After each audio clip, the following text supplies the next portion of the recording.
Seja bem-vindo ao canal Papo Neuro com o Dr. Bebeto Moreira de Souza.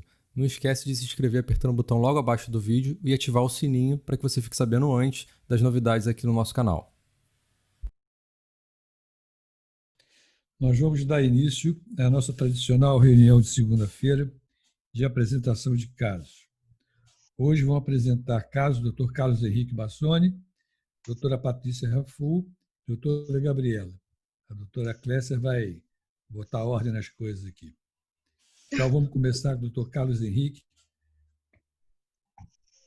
Pode compartilhar sua tela e vamos lá. Boa noite, pessoal. Vou apresentar um casinho que aconteceu lá no quinta. E chegou um paciente na emergência, ele tinha 4 anos, e a queixa era cefaleia e náusea. E fez uma TC de crânio inicial, que a gente não conseguiu pegar, mas a gente trouxe a ressonância, que a gente identificou uma tumoração na topografia do quarto ventrículo. Então a gente vê essa lesão ocupando a porção central aqui dessa transição ponte-cerebelo, bem na topografia do quarto ventrículo, que a gente não vê nessas tomadas. Aqui o T1, o T2 e aqui o flare. Aqui a gente tem uma difusão mostrando uma facilitação da difusão. A gente não vê nenhuma estrutura vascular, nenhum foco de ausência de sinal no SWI. E a gente tem esse coronal T2 para mostrar que a lesão ela meio que se acomoda dentro de algum espaço aqui. Não sei se é o quarto ventrículo, ela tem esse aspecto mais alongado aqui. E a gente pode perceber que tem uma dilatação do sistema ventricular supratentorial. Esse é o mapa de ADC, que a gente consegue identificar que tem realmente uma facilitação de difusão. Você vê que a média ali está ficando bem alta, acima de 2.200. E acho que vale a discussão depois, que eu vou mostrar uns artigos aí. O T1 pós-contraste tem esse realce heterogêneo, pegando mais a porção central, a periferia não captou tanto. Esse foi um T1 volumétrico, é uma reconstrução, então a gente não tem como dizer que isso aqui não se alterou com o passar do tempo. Parece que pode ter havido mais contraste nas fases mais tardias, mas a gente não identificou nas imagens que a gente fez. Então a gente tem só esse realce heterogêneo mais central. Eu não sei se aqui dá para a gente considerar um flow void, mas se fosse possível a gente teria visto no SWI. Então, acredito que não seja nenhuma estrutura vascular, não. E a gente vê aqui a ponte rechaçada anteriormente e o quarto ventrículo totalmente ocupado. O corpo caloso está jogado aqui superiormente, denotando realmente uma hidrocefalia. E aí condizente com o quadro dele. A gente fez um estudo perfusional que, na hora de marcar os ROIs, não sei se dava para considerar muito essas curvas, que ficaram meio discordantes. Aqui para a gente ver, aqui seria a lesão. Você vê uma queda muito semelhante ao do parênquima, mas depois a curva ela tende a subir. Não sei se isso aqui é realmente o que está acontecendo. Mas no CD no integral negativo, a gente vê que tem uma perfusão fria. Não é uma lesão com alta demanda metabólica, é a interpretação que a gente tem. Esse paciente foi operado e o estudo de sala de congelação saiu o diagnóstico de ependimoma. Você quer comentar? Carlos Henrique, você não quer deixar a gente discutir o caso, as pessoas discutirem esse caso? Então, na verdade, eu coloquei esse diagnóstico para a gente poder inflamar um pouco aí a discussão. Vamos lá, Gabriela.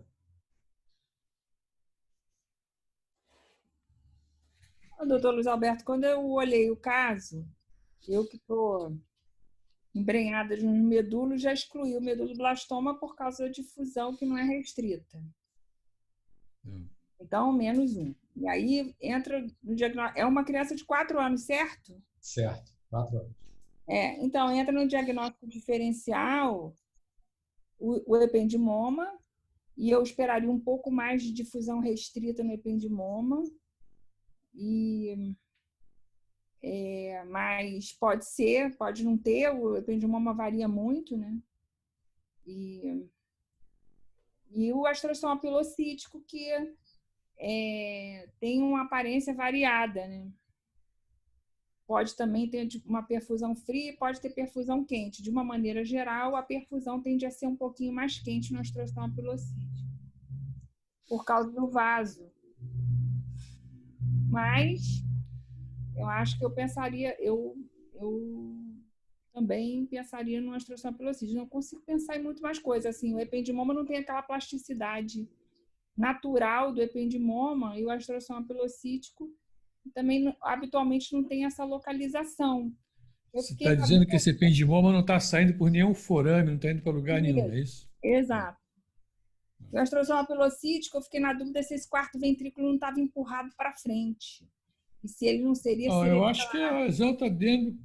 Você acha isso? Não sei, me parece que a lesão está dentro do quarto ventrículo mesmo. Não sei. Teve uma sequência que eu achei, mas não sei, achei difícil. Eu acho que a grande confusão desse caso foi o diagnóstico de sala de ependimoma. Nós ficamos...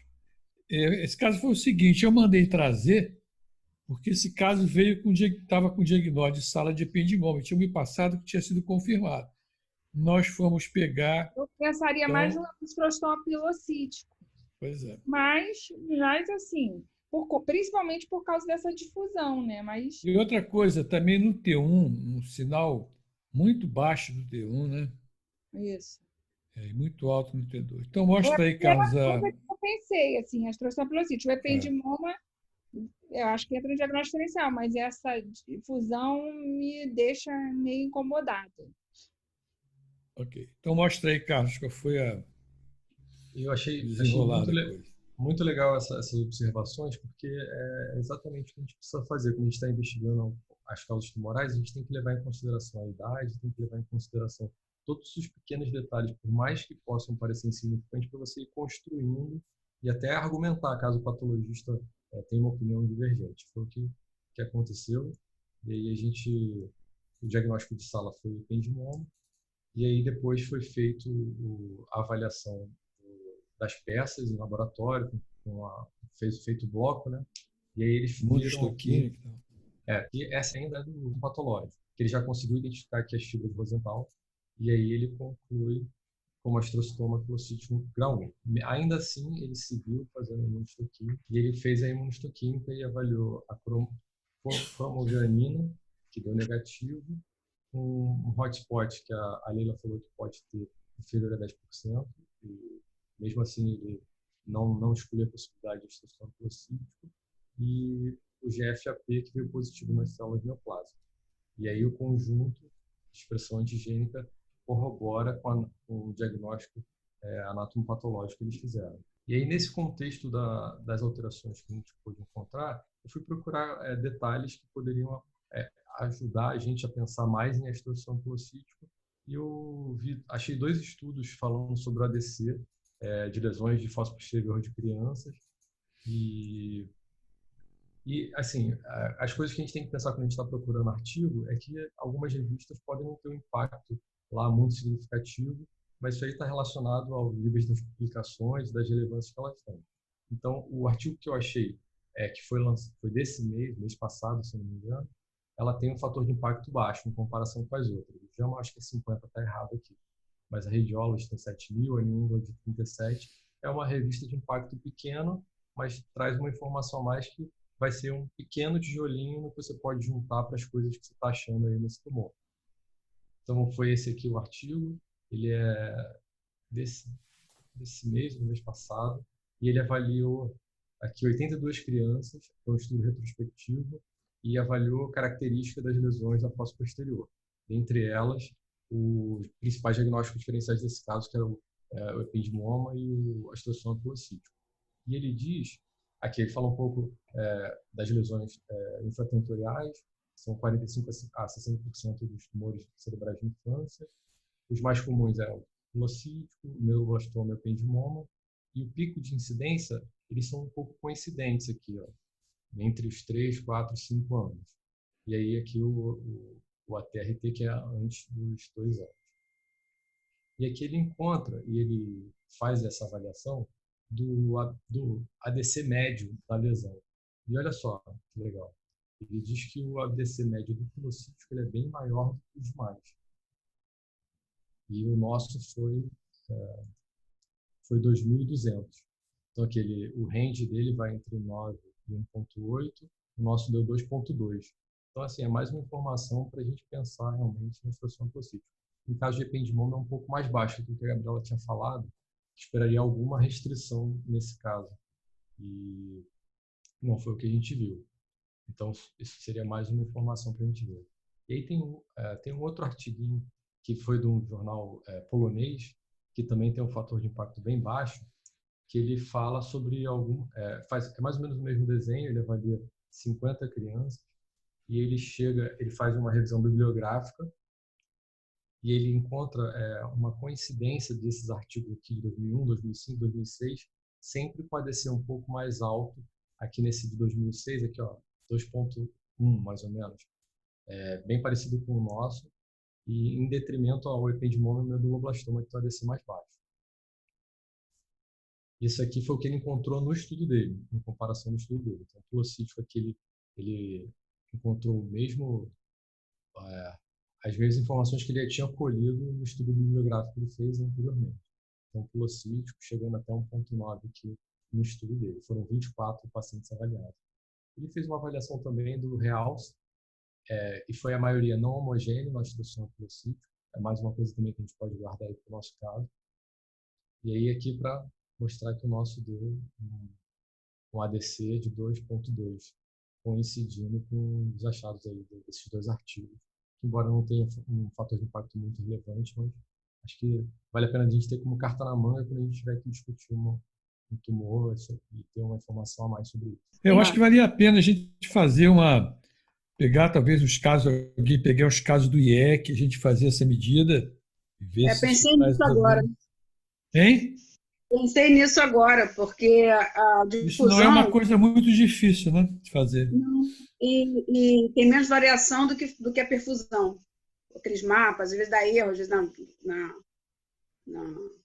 na execução, e na difusão é mais fácil. Certo.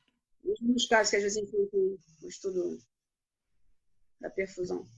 Ok, gente, vamos passar para a Patrícia agora. Então, essa é uma criança que chegou lá no serviço, ela tinha 9 anos. Ela já veio com essa história de, há 3 semanas, tendo sonolência, alteração do sensório, alterações visuais, crises convulsivas descognitivas e hipertônicas, que foi a neuropediatria que passou.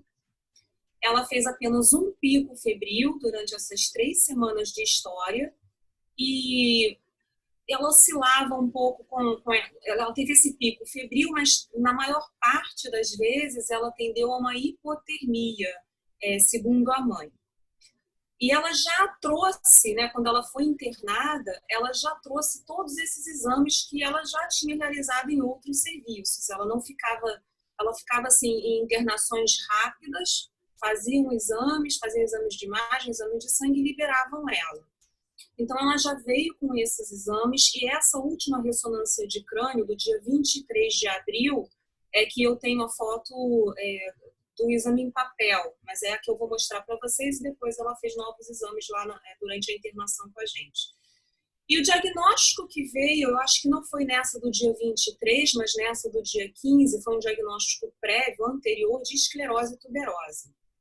Então, essa ressonância de crânio trazida de fora, do dia 23 de abril, e a criança apresenta. Ela estava sendo, assim, por alguns serviços onde ela passava, como ela trazia o exame anterior com esse diagnóstico de esclerose tuberosa, ela meio que estava sendo entendida, tratada como se fosse esclerose tuberosa. Então, isso aqui já é a difusão. No mapa ADC, essas lesões elas restringiam de fato, e isso aqui é o flare. Então, a gente vê algumas lesões que, ora, a gente vê próximo ao ventrículo, quer dizer, pegando substância branca periventricular, lesões um pouco mais nodulares, ora, elas parecem estar um pouco mais perto na região subcortical, na substância branca mais subcortical, restringem a difusão, tem um aspecto mais ovalado, no flare elas são hiperintensas.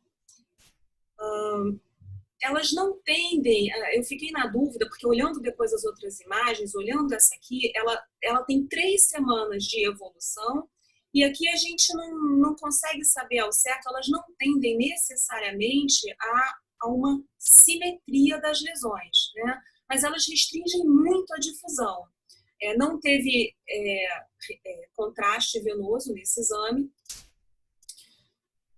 E aí ela chegou, entendeu? Ela trouxe exames anteriores e foi quando ela foi internada. Então, no momento da internação, ele se encontrava orientado, ele não teve assim, nenhum grande tratamento realizado nesses outros hospitais de internação rápida. Ele se encontrava mais orientado, mas ainda alternava períodos de sonolência, ficava muito sonolento. Às vezes as neuropediatras falavam que balançavam ele, assim, sacudiam um pouco para ele acordar, e ele não ficava muito responsivo, não. E depois, assim, algumas horas depois, ele estava uma criança super alegre brincando na enfermaria. Apresentava um certo grau de hipotonia difusa e não apresentava sinais focais no exame neurológico mais detalhado. E aí as perguntas, diante daquela primeira ressonância que ele fez fora, que mostraram ali para gente, essas foram as perguntas que a neuropediatria fez. Se poderia ser vasculite, se poderia ser encefalite, ele era uma criança previamente rígida, se poderiam ser infartos embólicos, enfim, assim, meio que do nada, a princípio ele não tinha nenhuma história. E se é seguro fazer uma punção lipórica. Então isso porque a gente só tinha aqueles exames de fora.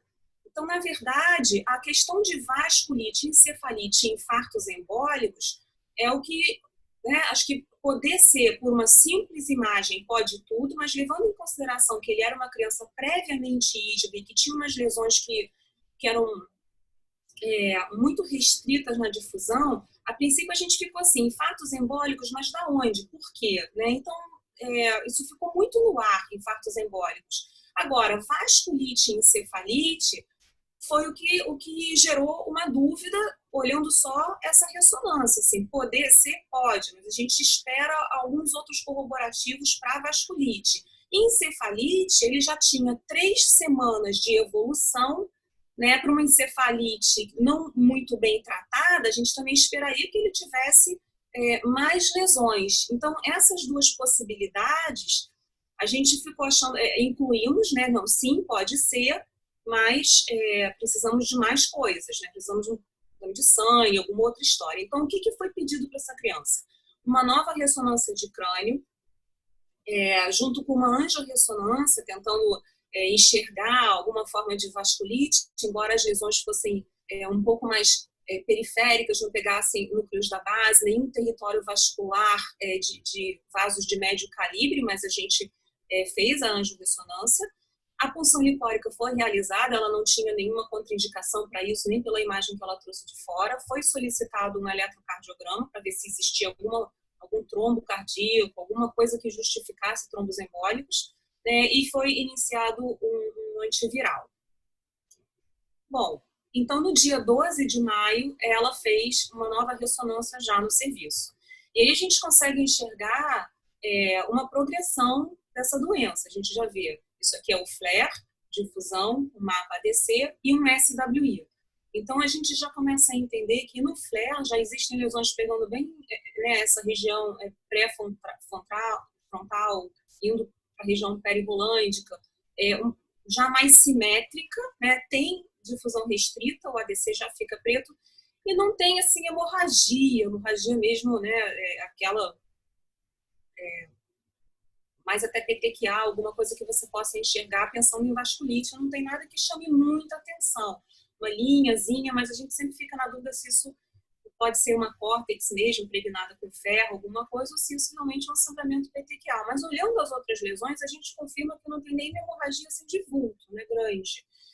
E são lesões que, se a gente continuar olhando no FLAIR e na difusão, elas restringem muito a difusão. E elas são, algumas delas, a gente começa a ver que são bem corticais, são mais corticais. Pega também, ela avança para a substância branca, mas tem bastante lesão cortical. Nesse momento, a criança fez a ressonância sem sedação, e ele não conseguiu ficar parado até a finalização do exame para ter o contraste venoso. Então, a gente não conseguiu injetar o contraste nesse exame do dia 12 de maio. Então, tem as lesões nos lobos frontais, que são lesões simétricas, né, tendendo a essa simetria. Tem essas lesões aqui em cima também, que são, né, dos dois lados, as do frontal. Pega um pouco o occipital direito também, já não tem tanta restrição à difusão aqui, então já parece ter sido uma lesão um pouco mais antiga, a gente imaginou que já tivesse tido essa restrição e agora já está, né, facilitando, né? Não facilitando, mas já não tem essa difusão restrita tão intensa, novamente não tem sangramento. Não tem nada nos lobos temporais, aqui era uma lesão que parecia, ela era nodular mesmo, mas ela não tinha restrição à difusão, era pequenininha. A gente ficou na dúvida se a lesão nodular, o que pode ser, será que é uma lesão infecto-parasitária, mas a criança não tinha nenhuma história, enfim. E essa lesão do cerebelo. Então, o tronco está livre, núcleos da base, né, eles não comprometem núcleos da base, mas pega a fossa posterior, pega cerebelo. Só assim algumas imagens para chamar a atenção dessas lesões que são muito corticais, né? É o exame pós-contraste aqui, já do dia 12/5, que ela já fez mais sedada e conseguiu fazer o contraste, mostrando que essa impregnação ela é realmente cortical. Às vezes, eu particularmente acho bem difícil enxergar, diferenciar quando a impregnação de contraste ela é cortical ou quando ela é pial, principalmente quando a gente está lidando com meningites virais, quando existe essa suspeita. Então, eu injeto contraste, eu quis aqui mostrar realmente essa imagem que ficou muito clara. É uma área que tem restrição à difusão, é uma área que brilha bastante no flare, e a gente vê que essa impregnação de contraste ela é realmente cortical. É claro que pode haver, diante desse quadro, se a gente pensar em alguma coisa infecciosa, alguma coisa isquêmica, é claro que você pode ter uma impregnação pial, né, pelo contexto inflamatório ali. Mas eu trouxe essa imagem para mostrar como a gente consegue diferenciar nesse exame que o resto dos sulcos da criança não parece ter impregnação pial. Então, é mais no local em que você tem principalmente a impregnação cortical e não parece ter sinais de meningite. Aqui é a Anjo. O que chamou a atenção para a gente foi esse segmento A1. Ele está afilado, ele está até algo irregular quando a gente tem uma hipoplasia. Normalmente não fica tão irregular assim, isso chamou a atenção. Mas se a gente parar para pensar nas imagens do crânio que a criança tinha, ele não tinha nenhuma alteração de núcleo da base, né, que seriam os nomes que ou de base de frontal, aquelas lesões do frontal elas eram um pouco mais altas, e não era só do lado direito, ele tinha lesão bilateral. Então, isso foi assim, foi visto, questionou-se se isso não poderia ser também uma vasculite, mas ele não tinha lesão parenquimatosa que justificasse, até porque isso era localizado aqui, não tinha do outro lado, os outros vasos da sequência angiográfica do TOF estão abertos, não estão irregulares a princípio, fico um pouco na dúvida aqui também, mas como eu falei, as lesões que ela tinha eram bilaterais, tendendo a uma certa simetria. Então, a gente valorizou sim, mas ainda para fechar o diagnóstico por imagem, a gente acabou, essa aqui é uma, desculpa, eu botei para mostrar para vocês, como seria uma angiite primária, que é raro em criança, porque ele era um paciente rígido. Então, existe uma certa irregularidade que é parecido, né? Mas é aquela história, a gente tem que encaixar a imagem dentro do contexto clínico. Então, a gente viu, considerou, pode ser vasculite? Pode, mas não seria, talvez, a primeira possibilidade. A gente acabou olhando dentro de toda a imagem, dentro do contexto clínico, em termos de distribuição de lesões, né? São lesões que pegam a substância branca, são lesões que pegam a substância cinzenta, córtex, até tem bastante lesão que pega a substância cinzenta, são bem periféricas, poupa núcleo da base, poupa no tronco. Então, a gente ficou com essas duas possibilidades, seria uma encefalite infecciosa, né, ou uma vasculite também entra, mas talvez não como primeira possibilidade. Foi questionado pelos neuropediatras se isso não seria um ADEN, talvez porque eles estejam mais acostumados a ver mesmo a imagem de ADEN na substância branca, aquela imagem clássica. Só que o ADEN ele tende a ser um pouco mais assimétrico, ele pode pegar núcleos da base, ele pode pegar tronco, e essa criança não tinha nenhuma lesão de núcleos da base. Claro que a gente não vai excluir o ADEN, mas ele também não vai entrar como primeira possibilidade. Só que aquela restrição à difusão que ele apresentava era muito intensa. Então, talvez um ADEN numa fase inicial pudesse ter esse tipo de restrição. Depois até vocês discutem isso comigo, mas essa criança ela já veio com 3 semanas. Ela, quando internou, ela já tinha 3 semanas de evolução dessa doença. E não necessariamente tratada. Então, para um ADEN ter aquela restrição à difusão, eu achei que estava um pouco forte demais. Então, eu não achei que pudesse ser realmente ADEN. A gente não, né, é um caso difícil, não vou excluir completamente, mas também não entraria como uma primeira possibilidade. Aqui, de novo, a restrição à difusão eram lesões que tinham uma cara de ser assim, isquêmico, né, necrose, uma coisa bem inflamatória. Então, novamente, quer dizer, ela pode ter restrição à difusão, ela pode ter necrose naquelas áreas, mas isso não vai diferenciar para a gente se é uma isquemia, né, por uma encefalite infecciosa ou se era uma isquemia por uma vasculite não infecciosa. Então, não ajudou muito. E não tinha hemorragia. Na verdade, o SWI não mostrou grandes corpos hemorrágicos. Então, a gente ficou como essa primeira possibilidade, uma encefalite infecciosa. Então, depois de um tempo, depois de ela ter feito essa ressonância, veio o resultado do PCR do líquor, que mostrou para a gente um herpes vírus do tipo 2. E pegou todo mundo de surpresa, até porque a gente sabe que existem essas encefalites virais em criança, né? Tem influenza que pega tálamos, tem outros tipos, o herpes também é bastante prevalente, mas a gente não estava esperando o do tipo 2.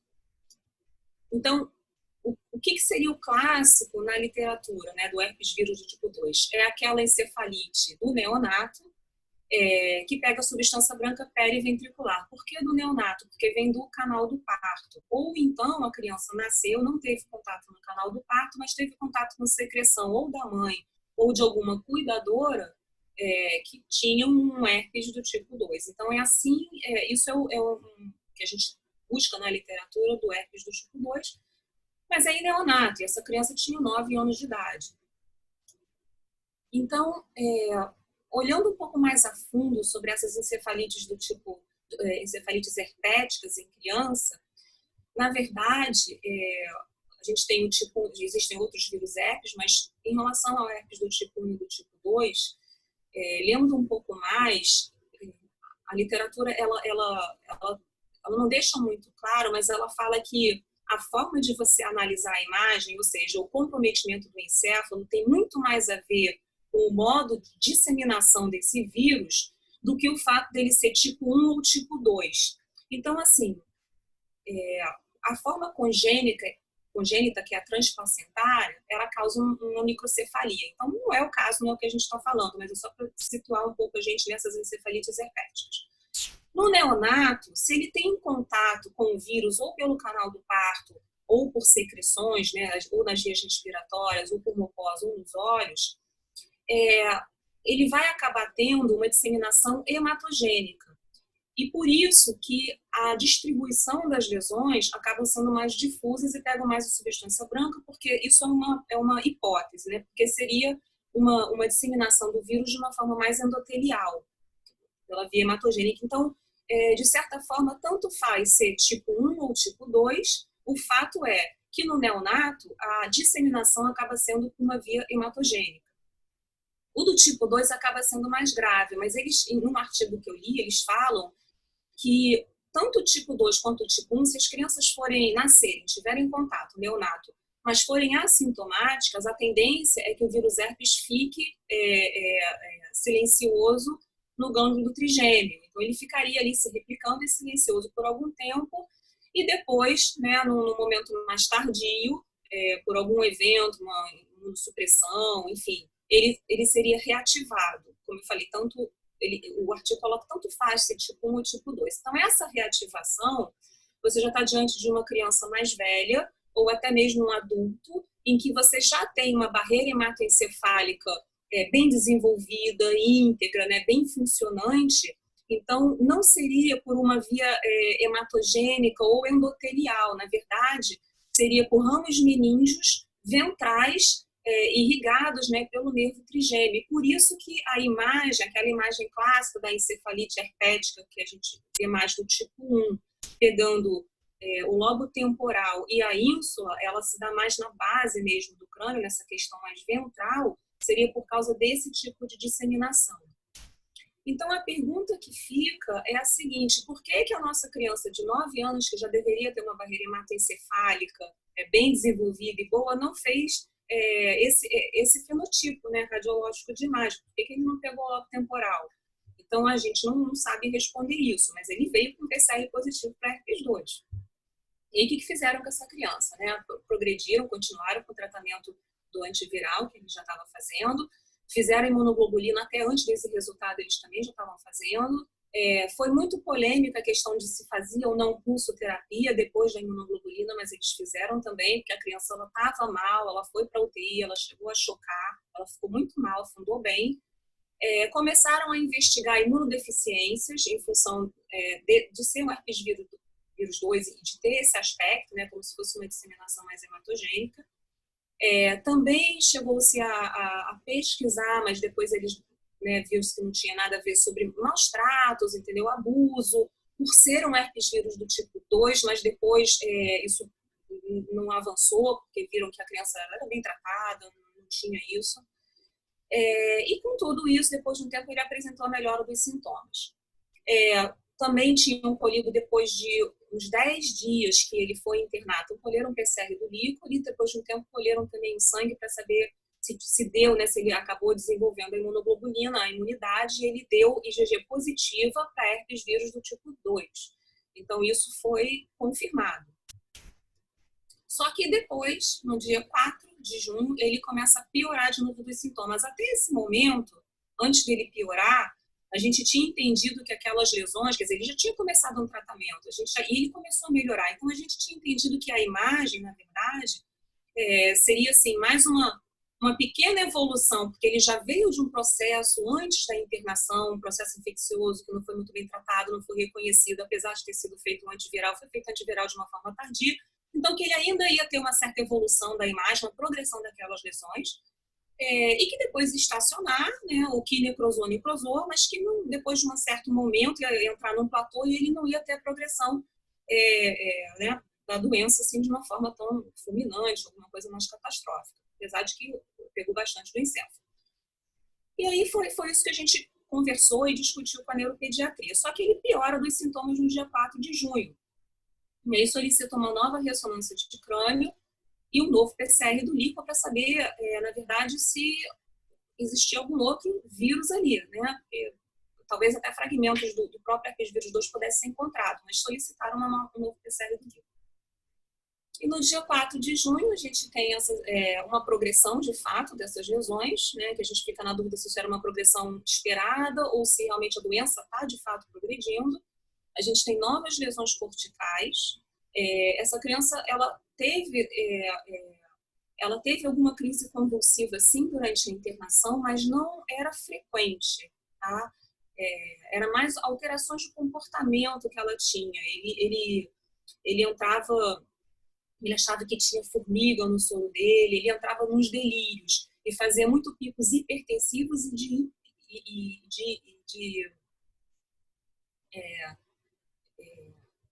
hipotensão e também de febre, hipotermia e hipertermia. Então, ele ficava oscilando muito, como se fossem sintomas hipotalâmicos, mas ele não tinha nada na região do hipotálamo. Cheguei a olhar bastante. E aí ele vem com essa progressão, essas lesões continuam sendo muito corticais, com difusão restrita, não tem grande impregnação pelo contraste, um pouco ali nessas regiões mais necrosadas, você até tem um realce cortical, tem um pouco de realce da pia mater. Aquelas lesões mais antigas, elas já estão um pouco menos edemaciadas, mas elas ainda estão aqui, a gente vê, talvez de uma forma mais sequelar, porque não tem mais restrição à difusão. E ele abre uma lesão grande, né, pegando o occipital e caminhando para o lobo temporal esquerdo. Essa sim com uma restrição à difusão e uma impregnação pelo contraste um pouco dentro desses giros, né, que pode até ser uma impregnação da pia, como eu falei, a gente vê a córtex não está tão impregnada. e aquela lesão cerebelar que já não tem restrição à difusão, também já está mais antiga. Bom, o que mais que a gente fez nesse exame? Aqui para mostrar que existia aqui em cima, né, um realce da córtex, e isso aqui é um vaso dentro do sulco. É aquilo que eu falei, às vezes eu tenho um pouco de dificuldade, mas é claro que a gente aqui não estava mais procurando meningite, não era o caso. É mais para enriquecer a discussão, enriquecer tudo que a gente pode explorar com a imagem. Então aqui eu consegui ver bem o que é uma impregnação cortical e o que é um vasinho passando no interior do sulco, porque às vezes esses edemas, né, acabam fechando o sulco, o vaso fica ali um pouco preso e pode parecer que é uma impregnação pial, mas ele não tinha em outras regiões, né, a impregnação no interior dos sulcos. O comprometimento do lobo temporal não pega hipocampo, eu botei um corte mais posterior, mas o mais anterior mostra o hipocampo livre de lesão, não tem, tá? Ele pega mais a questão lateral, indo para a parte mais inferior do lobo temporal, nessa transição occipito-temporal. Mas eram lesões que não avançavam para frente do lobo temporal e não pegavam a região límbica do hipocampo, a região mesial do lobo temporal. Essa aqui é uma subtração, para a gente ver que não tem grandes impregnações de contraste. Eu fiz a espectroscopia bem nessa região que estava com uma restrição à difusão. Então, o pico de lipídio lactato, né, ressonando a 1,3, ele não é surpresa, porque a gente estava vendo pela imagem da ressonância que se tratava de uma lesão isquêmica, né? Esse isquêmico eu digo assim, uma necrose, né? Ele estava evoluindo para uma necrose. E a surpresa foi um pico de glutamina-glutamato, que está aqui colado com N-acetilaspartato. E aquela história, o glutamina e o glutamato, eles são neurotransmissores, né, de excitação, excitotóxicos. Então, isso na verdade, eu fiz de uma forma mais investigativa, não existia nenhuma indicação a princípio para se fazer esse espectro. Mas o que chama a atenção é porque ele de fato parece ter uma encefalite. Acho que a questão de você lesar neurônios, né, principalmente fazer uma lesão, fazer uma necrose, é diferente de uma lesão isquêmica, puramente isquêmica, em que você faz uma necrose avançada desde o começo. A lesão ela já é isquêmica desde o começo, desde a base dela. Então você destrói o neurônio ali e você não tem essa reatividade da glutamina e glutamato que ele tinha. É claro que a gente pensou que isso poderia ser, ele poderia estar convulsionando, fazendo algum evento de excitotoxicidade, mas é pelo histórico todo, né, da lesão, o comportamento das lesões, ele não ter de fato uma convulsão exteriorizada, expressada realmente como um evento convulsivo para as neuropediatras. Então, por isso que fica como identificado na imagem e fica assim para a gente discutir, né, a importância do glutamina e glutamato nas lesões, ou quando ela tem uma base isquêmica desde o começo, ou quando é uma lesão que é uma encefalite e que vai fazendo uma reação até que necrose.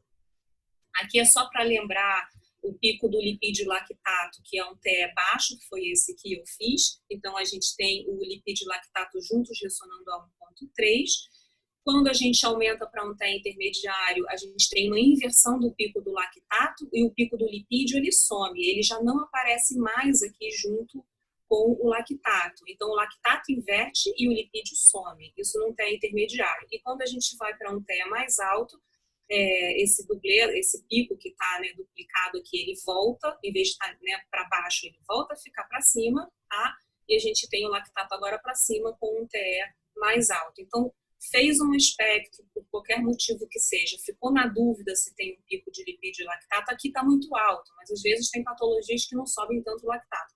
Ficou na dúvida, faz o TE baixo, que é para você ver os outros metabólitos, ou faz o TE, depois você associa, faz de novo, um espectro com um TE aumenta para um TE intermediário ou um TE mais alto, né, para não persistir aquela dúvida. E aqui a questão do glutamina-glutamato, que foi um quadro de um artigo que eu li, falando que realmente ele aumenta bastante nas lesões infecciosas, natureza infecciosa ou inflamatórias, e que nas lesões isquêmicas ele não aumenta tanto, tá? Eu acho que isso não é infalível, mas é só um detalhe para trazer para a gente discutir. Nas lesões mitocondriais criança, né, como melas, como eu falei, ele era previamente rígido. mas nas lesões mitocondriais não aumenta tanto o glutamina e glutamato, então se houvesse alguma dúvida se isso era uma lesão, se o paciente tinha uma mitocondriopatia, né, essa espectro, ela, né, diria que não, mas a gente não pode basear tudo na espectro, mas fica aqui mais uma informação para a gente discutir. E aí eu voltei, né, no dia 4 de junho, eu volto a fazer, nesse mesmo exame, essa ressonância de crânio que eu estou mostrando para vocês, a gente também fez um TOF. E aquele segmento da cerebral anterior, ela abre, ela já não está mais irregular. Então, aquilo seria uma vasculite direta pelo herpes vírus, ou aquilo seria reacional, né? Qual seria, em que contexto, né? Como é que a gente interpreta essa alteração? Porque foi um caso muito difícil. Então, nesse momento, a criança estava pior. No momento desse exame, clinicamente, ela tinha melhorado e começou a ficar pior. E aí foi questionado pela neuropediatria, como ele já vinha de uma história longa aí, né, até essa internação, oscilando muito, se existia alguma associação com uma encefalite autoimune anti-NMDA após a encefalite por herpes vírus. Então, assim, as encefalites autoimunes, normalmente, elas têm que vir acompanhadas de distonias e alteração de comportamento. A alteração de comportamento ele tinha, mas ele não tinha distonia. Nesse momento, chegou o resultado do segundo PCR no líquor, que foi negativo, e foi colhido sangue. Eles investiram nessa possibilidade, apesar da encefalite por anti-NMDA comprometer mais a região do sistema límbico, pegando o hipocampo, e no caso dele não tinha essa lesão de hipocampo, de parte mesial do lobo temporal, a neuropediatria resolveu investir. Então, eles pediram, estão fazendo a pesquisa desses anticorpos anti-NMDA, o material foi enviado para São Paulo, eu liguei hoje para a neuropediatra, mas o resultado ainda não saiu, então a gente está aguardando. Mas, em termos de imagem, não é típico. Mas o caso dessa criança está sendo tão diferente, né, que a investigação ela vale a pena, né? Vamos ver o que vai dar. E aqui é um artigo falando sobre realmente a associação de encefalites por herpes vírus e depois você ser um trigger, né, para as encefalites autoimunes do tipo anti-NMDA. Classicamente a gente sabe que são tumores ovarianos que podem acabar fazendo esses anticorpos, né, de superfície de membrana do NMDA, mas o herpes vírus também pode servir como um trigger. Aqui, no caso, o artigo fala do herpes vírus do tipo 1, o nosso é do tipo 2, então eu não sei que resultado vai vir. E aqui, como eu falei, do tipo 1, isso aqui é de um artigo, né, mas é aquela imagem que a gente está acostumado a ver clássica, e aqui ele coloca esse gráfico mostrando que essa parte cinza seriam as manifestações clínicas, tá, desse paciente, é um case report. Na verdade, quando ele começa a melhorar clinicamente, né, ele começa a diminuir, na verdade, a titulação do PCR do vírus. Aqui está 20.000, daí ele começa a diminuir, fica menor que 100, e começam a aumentar os anticorpos que foram dosados, né, para o receptor de membrana do NMDA. E é isso. Aberta a discussão.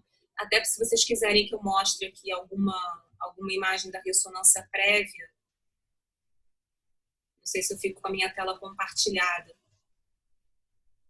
O que você acha, Bebeto, desse caso?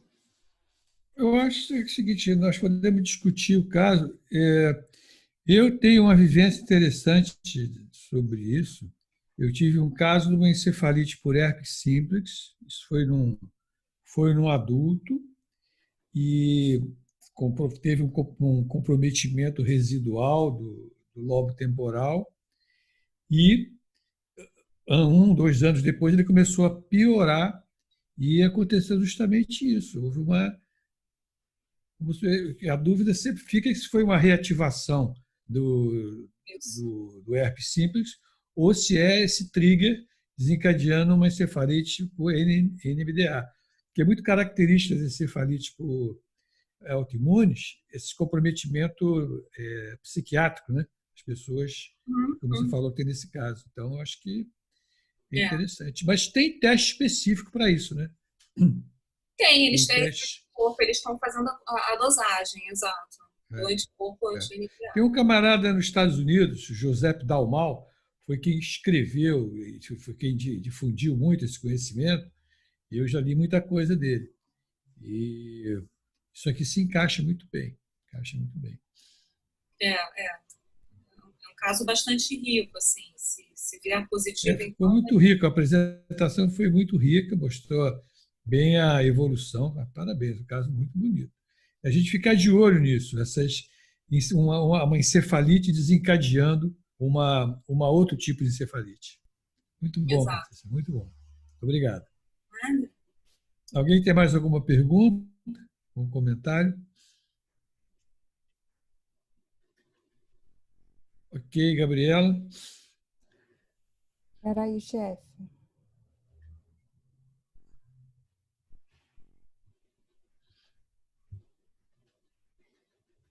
Espera aí rapidinho, deixa eu só tirar isso aqui.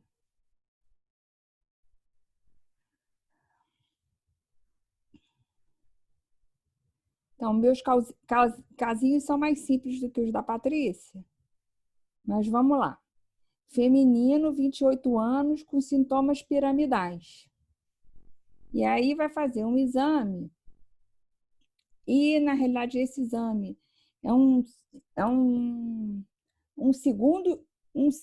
Não, na realidade, esse exame foi um médico lá do IEC que chegou para mim e falou assim: dá uma olhada para mim nesse exame, é uma paciente de 28 anos com sintomas piramidais, mas que o laudo foi descrito como atrofia cerebral. Aí eu queria discutir com vocês, ver o que vocês acham desse caso.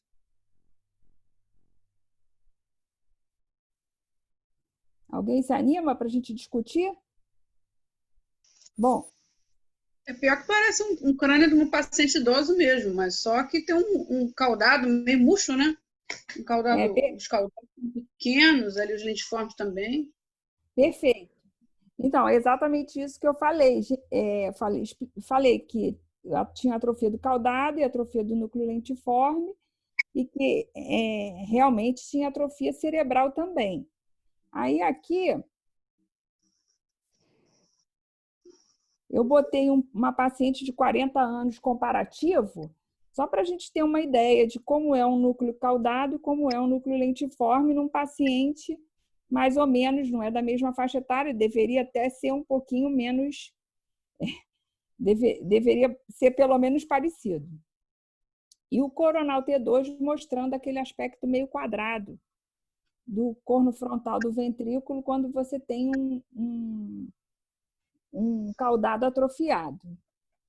Então, essa paciente, o médico depois me falou, saiu como uma doença de Huntington juvenil, eles acabaram classificando como uma doença de Huntington juvenil, e aí é uma doença degenerativa autossômica dominante, caracterizada pela perda dos neurônios gabaérticos dos gânglios da base.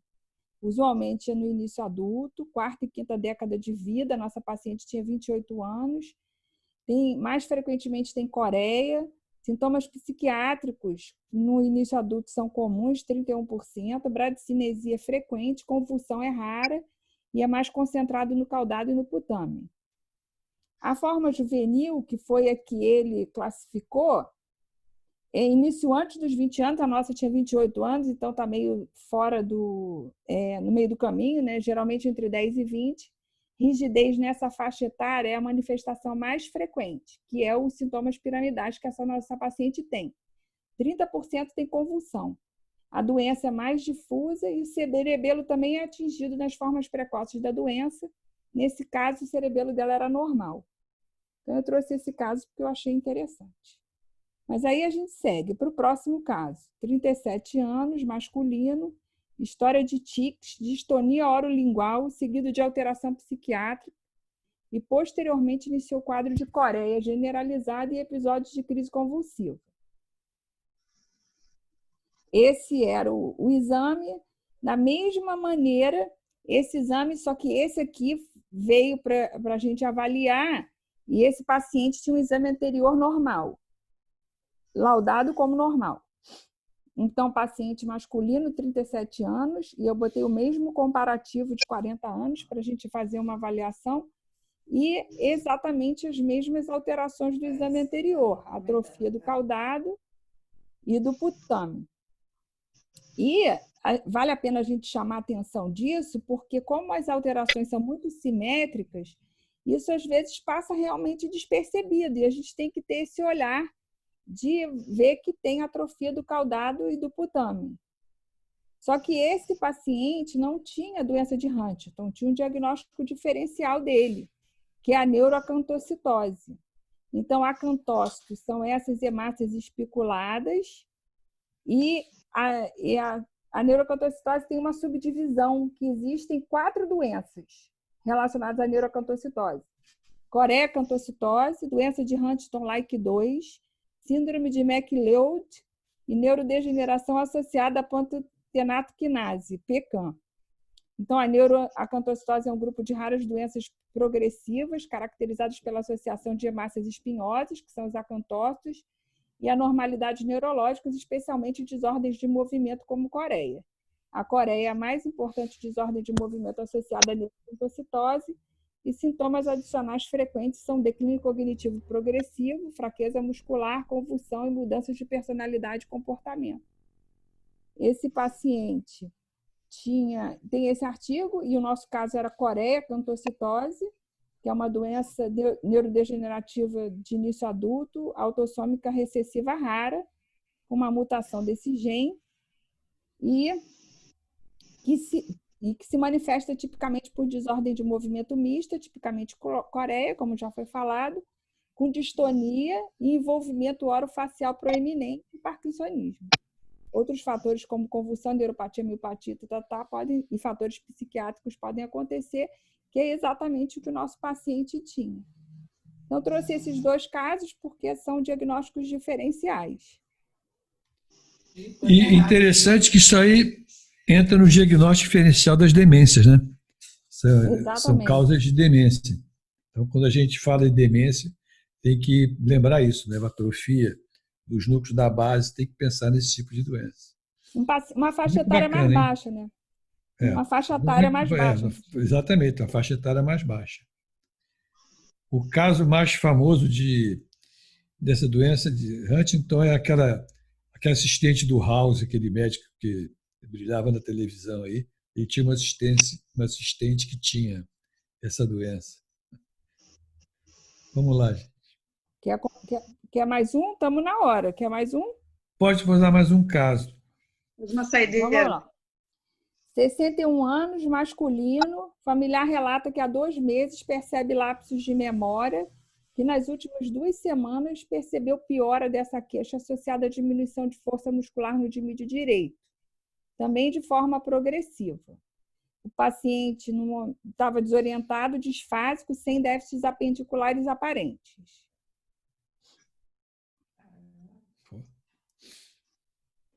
Esse é o flare, tinha essa lesão esquisita aqui, temporal, com edema importante em volta. Tinha uma outra lesão aqui e uma outra lesão aqui. E aqui também tinha uma lesãozinha.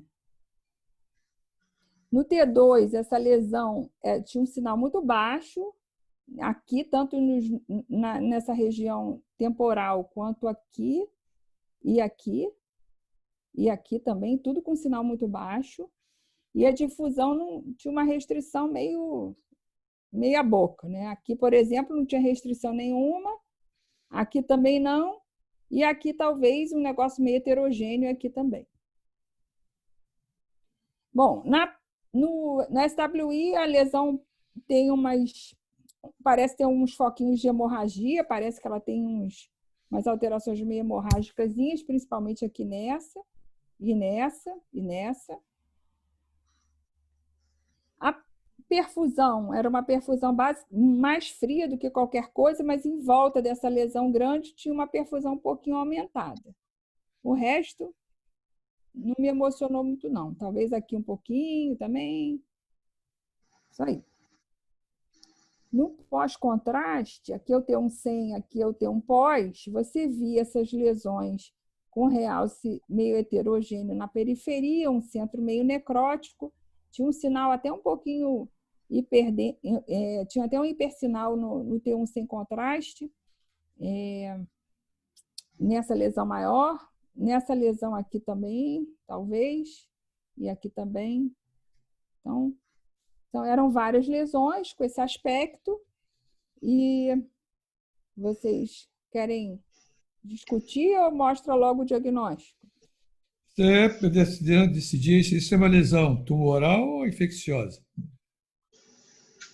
Eu estava pensando mais numa coisa infecciosa, mas não estava conseguindo fechar aqui. Então, eu acho que essa dissociação entre o T2 baixo e uma difusão que não é restrita já tem que levantar um alerta de que isso não deve ser tumoral, né? Porque é muito estranho uma lesão tumoral com um T2 tão baixo sem uma difusão restrita importante. Uma outra coisa. É o mismatch T2 difusão, né? Uma outra coisa curiosa é que tem focos de hemorragia. Então, se a gente está pensando numa lesão infecciosa pelo T2 e pela difusão, toda vez que a gente vê hemorragia nas lesões, a gente tem que abrir um alerta e pensar que pode ser uma doença fúngica. Entre os diagnósticos diferenciais. Então, o diagnóstico desse paciente foi criptococoma. Certo. Então, eram vários criptococomas. E uma coisa interessante é que a gente está acostumado a ver muito criptococos como meningite, ou pseudocisto gelatinoso, principalmente relacionado a HIV positivo. Mas os criptococomas são mais comumente achados em pacientes imunocompetentes. E esse paciente não tinha HIV positivo. E que ele diz que o Cryptococcus gatis é mais frequente em pacientes saudáveis. Tá vendo? Sadios. Sim. Então, eu acho que o pulo do gato desse caso é lembrar que criptococcus não obrigatoriamente é uma doença de paciente HIV positivo e que toda vez que a gente vira um criptococoma, a gente tem que pensar que o paciente que pode ser em paciente saudável, que não sem HIV, sem ser imunodeprimido, imunocompetente. Então, esses 3 casos, depois tem mais, mas... Muito prazer. Foi muito bom, Gabriela. Muito bom os 3 casos. Rafu, muito obrigado. A reunião de hoje foi muito boa. E nós, segunda-feira que vem, vamos voltar com outros casos. Muito obrigado. E a gente encerra aqui a reunião. Ótimos casos, pessoal.